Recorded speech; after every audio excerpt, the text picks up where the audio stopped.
Après des millions de vidéos mises en ligne, Diaspo RDC vous offre un tout nouveau service de location des caméras, des matériels d'éclairage, des sons et un fond vert pour la réalisation de vos émissions en HD. Mais aussi la couverture de vos mariages, la réalisation de vos séries télévisées, vos clips et toutes sortes d'émissions et reportages. Vous aimez la qualité? Contactez Diaspo RDC au plus 243 81 40 47 978. Je répète, plus 243 81 40 47 978. Diaspo RDC, ensemble de communautés congolaises dispersées à travers le monde.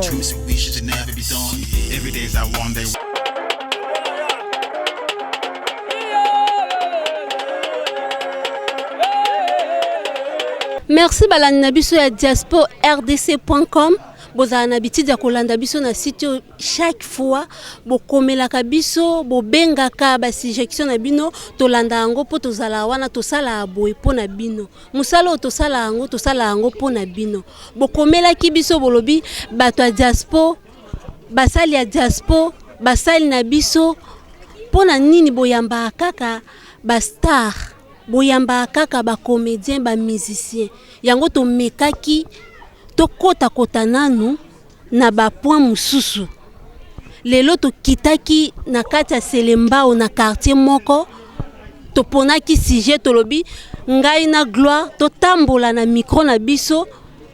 to lakisa pe bino to yoka pe ba pensée ya batu mususu ba opinion ya ba population ya Kinshasa balobi phénomène oya kobota mwana na tata na ye. Na kati ya Kinshasa ekomi na comme si lokola concours. Ekomi lokola so boti mwana moko na papa moko. Ozana jeune fille te. Babi na Kinshasa lelo pozala jeune fille vraiment oyebi makambo. Il faut za na bana 4 tata. Yango tolobai to kita na Selembao to poni quartier moko. Gloire petika kingate alobi morin to ke na yo po grâce ya gloire nde bomona ngai partout bisika bozalaka to kiti na quartier to zwi sujet na biso nde ka na yebisa ki bino ke phénomène akobota mwana na papa na ye yango to bito zwa ba mama ba papa to zwa point de vue ya mutu moko pe ba jeune fille. Bonjour maman. Bonjour. Maman comment maman Georgine. Maman, on est en direct na www.diaspo-rdc.com. Et cette émission balandango partout dans le monde entier. Les lots se pela qui to ça la micro baladeur ya phénomène ya kobota mwana na tata. Na monyo za maman, to ngai to poser quelques questions. Phénomène yo ya lelo biso ba jeune fille na ba jeune garçon. To komi ko préféré ko bota mutu na tata na ye ou jeune garçon a komi ko botisa ata 4 jeunes filles à la fois. Phénomène wana e lo beloni. Pour nga pendeza passer ya kitoko makasi te.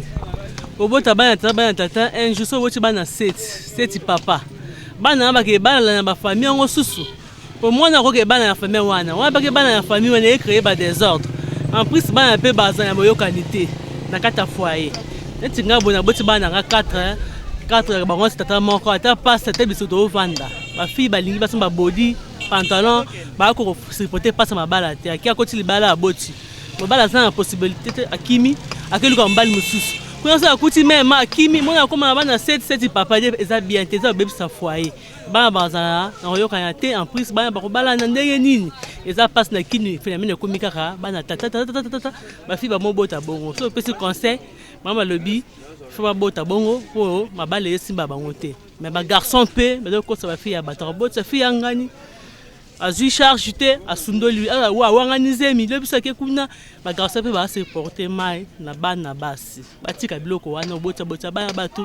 ba zo bango samsu moya zo tanga atyo ezemi akati ko tanga kesi kuna mwa zo tanga bebisi fia moya batu bango pe basi bazama yeli.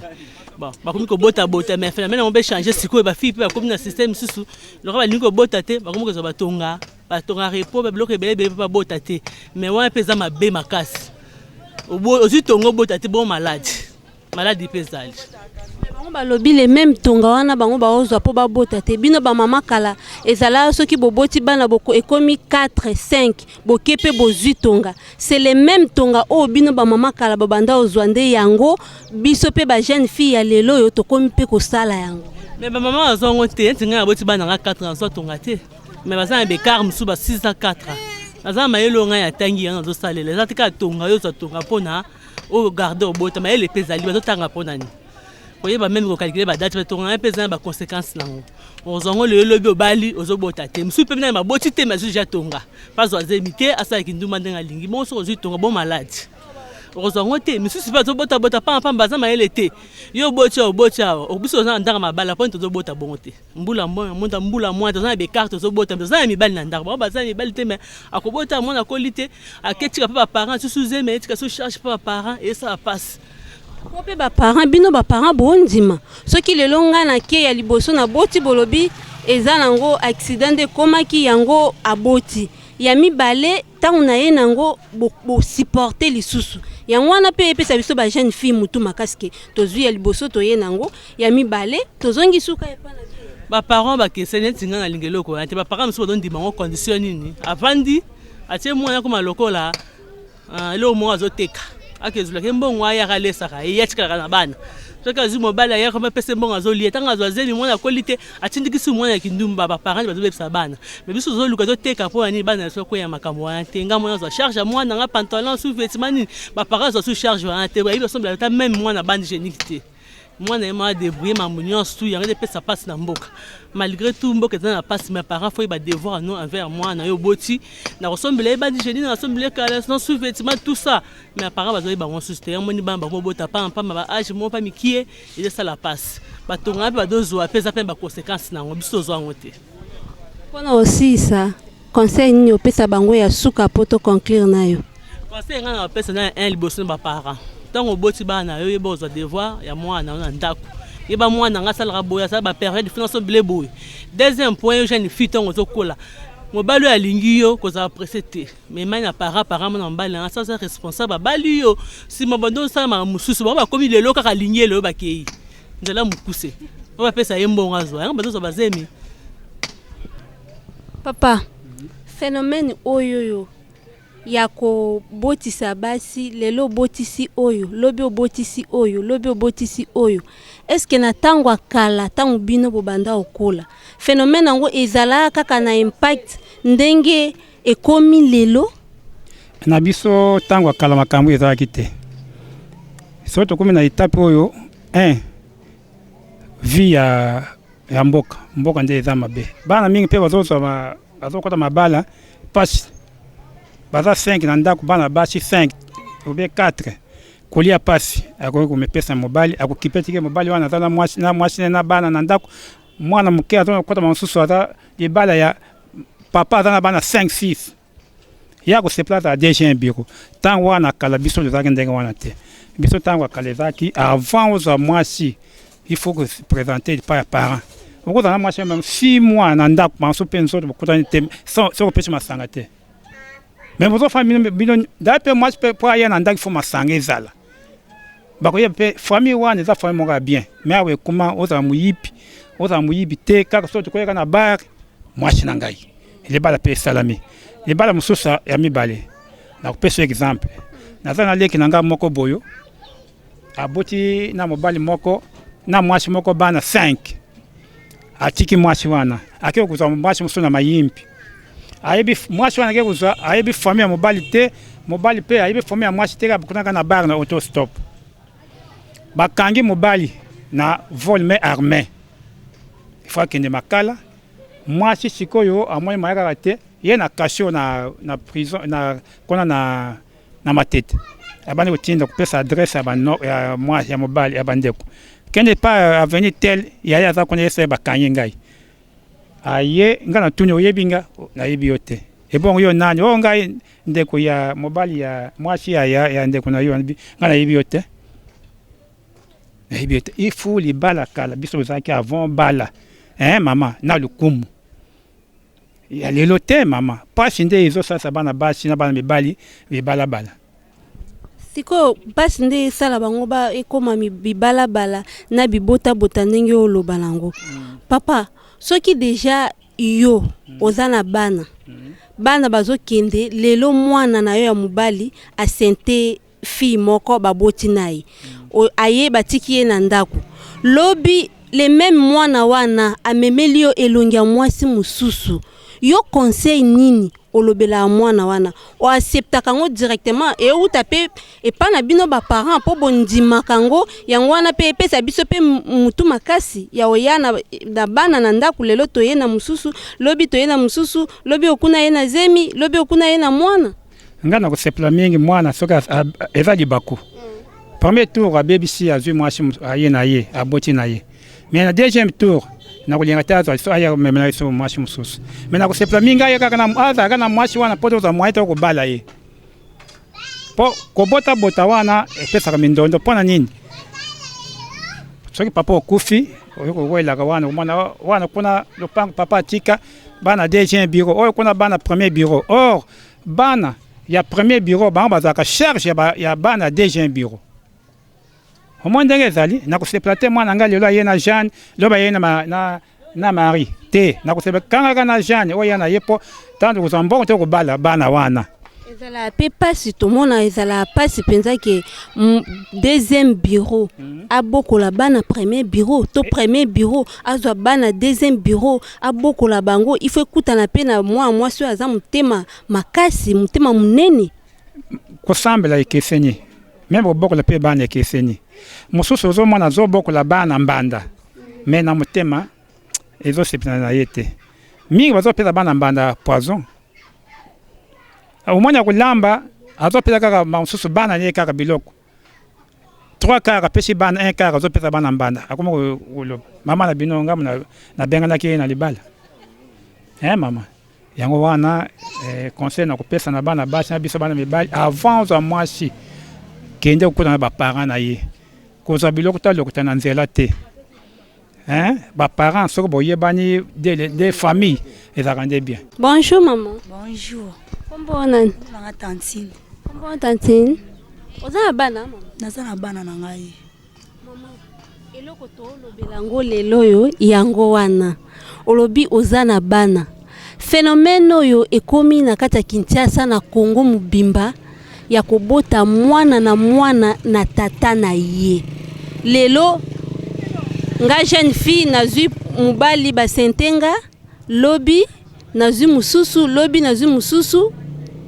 phénomène wana elobeloni. Bon maman nakoloba boye na ba fille nakopesa bango conseil. Bon biloko alo tokoloba boye lelo olingi mobali ondima kite na vie na yo tamsu mobali wana lelo bokobota bokabwana toyebaka te so toyebaka nde tozwaka mibali lobi tokokabwana tokobota bana bongo te mais ndeti nga boye nakuta na libaku na nga nazwi mobali na nga eza chance ne mama na nga botelanga ne nzambe na nga pambolanga kobota makana obota na koli na ke na lingi mobali na nga tokuta na mobali na ngai toboti na ye bana atinga pe na ndako ti lelo na ofana na nde pe na odébrouiller na nga boye eza par chance na nde ba fille lelo bazobota mwana tata pona nga conseil na opesa bango tango moni esimbi te avanda na mingi ya loba te mama avanda atalela kaka nzambe po ezaka likama nzambe chance alibala ezaka nzambe po talaka lelo mibambana lelo basokosa batu na kobala yo na kotiona ndako mia tiope na ndako bovandi boboti lobi bokabwani lelo tikio la charge na bana mibale misato akena na ye lelo susu kutana mwa mutu moko susu kutana ne boboti lisusu bokabwani eza kitoko te wona eza komonisa biso basi bon likamwana na koloba eza par chance po biso auto beta mtu libaku na zelu na beta libaku na zelu na kutana mbala na vana na nga na sana nga lespiti na oteka na nga mama lobi abi abeta na ye libaku na zelo abima akoli azui mobali na ye aboti bana afandi azo débrier aolesa bana na ye na pasi na bisengo bafandi na mobali na ye siko biso ba jeune fille oyo tozoya na sima pona nini te kokanga mapeka na mobali yango na pasi na bisengo ofandi pe obokola bana yo ofandi na yo pe omemi ya liboso bo basete ya liboso oye na ndako boye ba parents bazui charge il faut luka pe ya mibale o améliorer po ya misato ekoma lisusu te sikoyo mama foti mingi ezowuta na mibali tozouta na biso ba jeune fille pona yo pona ngana lobi boy foti pe ezouta na mibali te ezouta pe na basi te eza ndeni yo mwasi lelo momsusu bazobota tamtu na loyenge balingi mbongo mingi ngafuna bima na mwa jo wana amona nde bafana na mwasi na yeye patie mutu soki na boti na ye na mwana ngana ko bénéficier lobi baboti a négliger pe mwasi ndako te afani na mwasi na ye loyenge zo bota momsusu bazola na bibali msusu bazola na bango ne intérêt mpona ngai na lala mobala ngana intérêt te na pasi kaka na kangama na mobala na boti nga mwana liboso classe 4 ngana ko kangama kana joyo na boti ya mibala ngana ko kangama kana joyo momsusu ba mérite capacité mais biso kototo witi to moni passe to leba loso mafuta to lalela bandako etanga mikutu okola na ndako na te mais ba fi mususu bazobeta na loyenge na bambongo na ba concurrence mususu na ko prouver mwana mwasi wana na obota na ye mwana na lakisa mwa mbali wana ngai ngana ko lakisa mwasi na ndako yango mona pasi ekoti na Congo mais pona ngana ko lobaka ko lokola bemple bimi ba mimami ka bemple na ba 5 ans ba vanda bazo souffrir ngana souffrir te ngana beta libaku na zelu nana ndako na bien na poser au Fanda. Bonjour papa. Ouais, bonjour maman Nabiso. Comment on a Gelor? Gelor nan. Comment on a Gelor Dissassi? Papa, tozuyo na micro Nabiso ya www.diaspora-rdc.com. Lelo na micro baladeur Nabiso tolinga kito lobela phénomène ya ko bota mwana na tata oyo biso lelo ba jeune fille ya lelo tokomi tozana na moment na jeune fille 20 ans 25 ans akomi de na bana 3 4 mutu na papa nae pona yo phénomène wana ye lobelo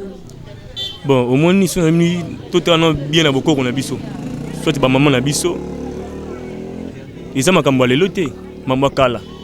et puis so total net lelo oyo net na biso ba jeune eza dans ce conjoncture ya mboka yo moni kizo singa pena bongo mais moi si o aza bien éduqué o ki ba te ya pena pa ya maman na ye ils avaient pas cette fois ça la pena mama bongo que aboti awa aboti kuna bon siko donc pona yo eza pona pasi lokwa pasi leki mingi na Congo ndezo tinda ba jeune fille ba bota mais tonton nakoki kolobake ba mama la biso akala mutu nyonso to aleka na étape ya pasi tomona ba mama la biso akala babanda ko supporter na pasi na minyoko afandika na mobali na ye wana aboti mwana liboso na pasi ya mibale na pasi tipe aye ko retrouver sourire na ye na suka mais ya ba jeune fille lelo ata pasi yango mais yebisanga non na tango akala ba mama na biso tango ba sola na ba mama na bango conseil ya okende na ndako libala mais lelo oyo jeune fille soka zunika zemi sans conseil moi na tango comme une année 2 mois soit une année 2 ans ba biezo ou tapé na irresponsabilité na bino mibali non au moins ni ndenge to boye to na deka to na négatif to na positif surtout na biso mibali soko zunet mibali moko azana net na négativité na vie na ye omona ke soka botisi yo asani atiki yo même bal azana positivité azope na en charge bon continuer foi na bino foi nyonso jamais zanga bitumba jamais zanga matata bon ce qui mobile lobby est dépendre na négativité na positivité comment yo koki ko sundola kaka makila na yo boy o sente na yo babota pe basundoli o sepeli ba prendre na charge et bon lelo lobby ce qui mwana wana akomi une personne importante na kati ya société ozongi la te po bino ba garçon to yebi mingi zala bon o moni ozongi ke wana alifantu nanga donc bino mnoko na bino koma kaka air bomoni mwana wana eloko wani bongi or na début o wanga na ki yekutu te na yebi nanga yete mais tango ebongi silobi lifantu nanga bon omoni nakoba bien ke mona tanga kala ndeti ba phénomène koluna izakate pour le oyo pe mo mabale vous comprenez que jeune mo bo sera jouer tant sur moi jeune fille mo boye ba botina ye après suka ça nini asundoli eza histoire ya lelo te mabala eza bahistoire lelo te eza bahistoire ya kala même te bagrand-mère te lwambo bayembango donc eza mpena mpasi faut oma mpena ke foyer mpena ndeti ya biso ndeti bajeune boye donc evanda mpena to swati 30 ans 40 ans okaka ke abandaki bien na suka so tuni fille wana après 3 ans na yo oyo te aboti na chauffeur moko boye sikoyo conseil nini opesa bato wana nyonso bajeune garçon lokola yo bajeune fille oyo makambo wana ekomela bango bamisusu mpe baosala ngo na kati ya ignorance bamisusu mpe baosala na bango mpona bénéfice bamisusu baosala mpona concurrence bamisusu baosala mpo approuve moninga conseil nini opesa bango mpo tokomi na suka ya émission na biso? Bon conseil na opesa na biso bajeune surtout omoni bamama na biso soki bavanda na mabala ezali mpo parce que bakaka conseil dans la vie, il faut patience, surtout prière. Et puis, quand mingi bakolo, tant que mingi bakolo, même si problème est ali, là tandako, premier mutu o boko bon senano bosino izana mutu o nan bosino na matata. Surtout les règles moko izana surtout ma jeune fille à lelo. So ça ndaka libala. Moi des problèmes quand il y a muki soit baswani il faut quartier mobimba bayeba donc non senga la bango so il kambo izali entre bango balé bavanda ba se ranger c'est tout. Gloire pardon na pema nano po dega ko tambola na tamboli na kati ya quartier yo balandi na ngai ya Diaspo officiel ba bito komi na suka ya émission na biso tomoni tozwi ba opinion avis ya mutu moko na sujet o to proposer kibino ya lelo to komi na suka balandi ya Diaspo officiel na ko remercier kaka équipe technique mobimba o accompagner kinga Gloire ewele atiki na e ba momi na e batu na e abi lelo to kenga na morini ti na selembao tokota tokoti nga na Gloire na remercier boss na ngai Pyrrhus Bunga depuis Ukraine na remercier notre PDG Papa Bunga et je remercie aussi notre DT na remercie batu nyonso tout oh bazotala ngai batu nyonso tout oh baolanda biso na monde entier et là je remercie aussi Ginette Mwaka balobi oyanga moto la kadeta. Je remercie toute la famille Mwaka aussi et merci beaucoup na ndenge bozala wana kolanda biso bokomelaka biso ba suggestion na bino nyonso tout et ça la biso bien nde tokutani mkola sima. Bye. Diaspo RDC, ensemble de communautés congolaises dispersées à travers le monde.